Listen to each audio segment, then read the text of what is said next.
Assalamualaikum dan selamat datang di channel Mas Solah.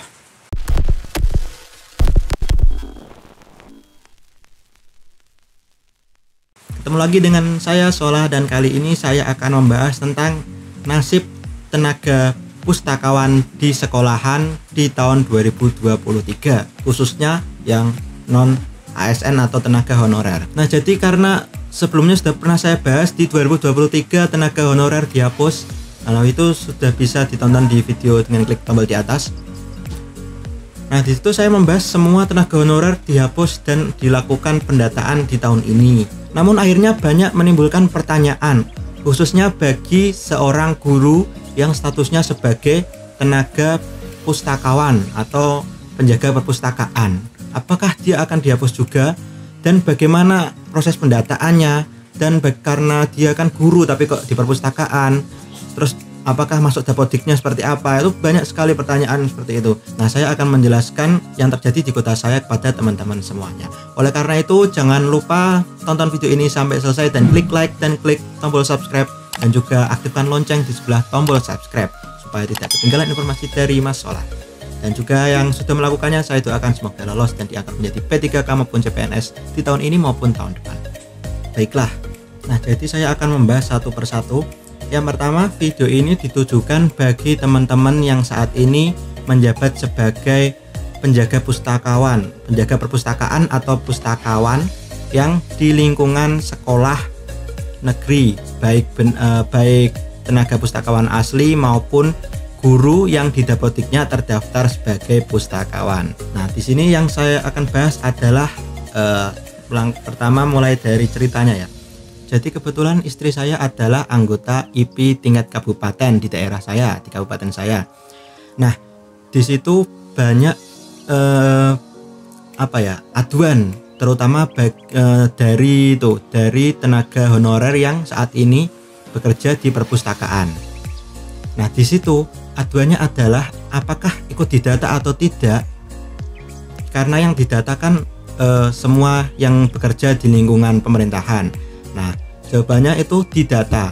Cuma ada kendala, yaitu di persyaratan SK. Jadi di persyaratan itu SK-nya harus ditandatangani paling rendah pimpinan unit kerja. Kalau di sekolahan kan berarti kepala sekolah. Nah, padahal yang di SK pustakawan itu ditandatangani oleh komite. Jadi bukan kepala sekolahnya. Nah, akhirnya solusinya adalah dibuatkan SK yang ditandatangani oleh kepala sekolah. Artinya semua pustakawan itu bisa ikut pendataan selama di lingkungan pemerintahan atau di lingkungan sekolah negeri ya, sekolah negeri. Nah, sekarang bagaimana jika dia itu sebenarnya guru aktif mengajar, tapi SK-nya status di dapodiknya itu sebagai pustakawan. Nah, karena dia status di dapodiknya itu sebagai pustakawan, harusnya guru ini tuh ikut pendataannya ya SK sebagai pustakawan, bukan sebagai guru, karena statusnya pustakawan. Nah, nggak bisa kalau ikut yang pengangkatan guru, karena di dapodik itu belum diperbarui, padahal acuannya itu di dapodik. Nah, solusinya kalaupun ini diubah sebagai guru, itu kan belum 1 tahun ya statusnya ya. Jadi memang lebih baik ikut yang formasi pustakawan. Malah justru pustakawan kalau dibanding guru itu tunjangannya itu lebih besar pustakawan. Kenapa begitu? Karena kalau pustakawan itu termasuk tenaga teknis, bobot jabatannya itu lebih tinggi dibandingkan guru. Misalkan di daerah saya, guru itu TPP-nya itu tidak sampai 2 juta. Tapi yang tenaga teknisnya itu bisa sampai 3 juta bahkan lebih. Itu bobotnya itu sudah berbeda. Guru itu kalau di sini bobot 4, kalau yang teknis itu bobot sekitar 7, 6, 7, 8. Pokoknya selisihnya itu lumayan lah. Jadi malah mending ikut yang formasi pustakawan, asal SK-nya memenuhi syarat. SK-nya juga SK sebagai pustakawan dan dengan persyaratan lainnya, yaitu sudah terdaftar sebagai tenaga non ASN, sudah bekerja per 31 Desember 2021 itu minimal sudah bekerja 1 tahun. Nah, dan yang terpenting selain itu didata oleh pemerintah atau yang mengurusi kepegawaian di daerahnya teman-teman semuanya. Kalau tidak, berarti teman-teman harus mengusahakannya sendiri. Itu emang agak susah kalau tidak ada wadahnya. Nah, kebetulan di daerah saya itu ada wadahnya, itu IPI tadi, Ikatan Perpustakaan Indonesia. Nah, jadi suara-suara pustakawan yang bekerja di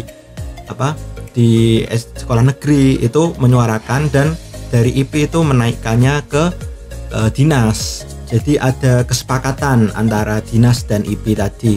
Karena kalau tidak didata, nasibnya nanti pustakawan otomatis akan kosong karena tidak didata dan formasinya tidak diusulkan di 2023. Padahal di 23 itu sudah dihapus semua tenaga honorer.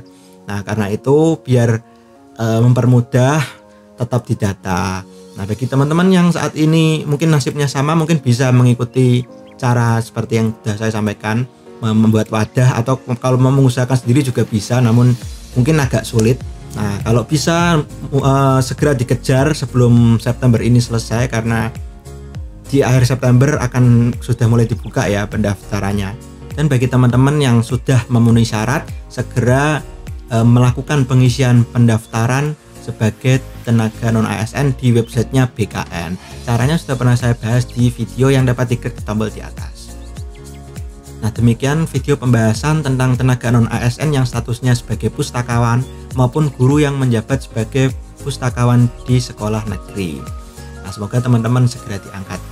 Jadi teman-teman jangan sampai ketinggalan info seputar ASN, CPNS, P3K di channel Mas Solah. Oleh karena itu jangan lupa klik subscribe dan mengaktifkan lonceng di sebelah tombol subscribe supaya tidak ketinggalan informasi. Dan yang sudah melakukannya, saya doakan semoga segera diangkat menjadi P3K maupun PNS di tahun ini maupun tahun depan. Jangan lupa like video ini dan share ke teman-teman jika video ini bermanfaat. Saya Solah, terima kasih. Assalamualaikum warahmatullahi wabarakatuh.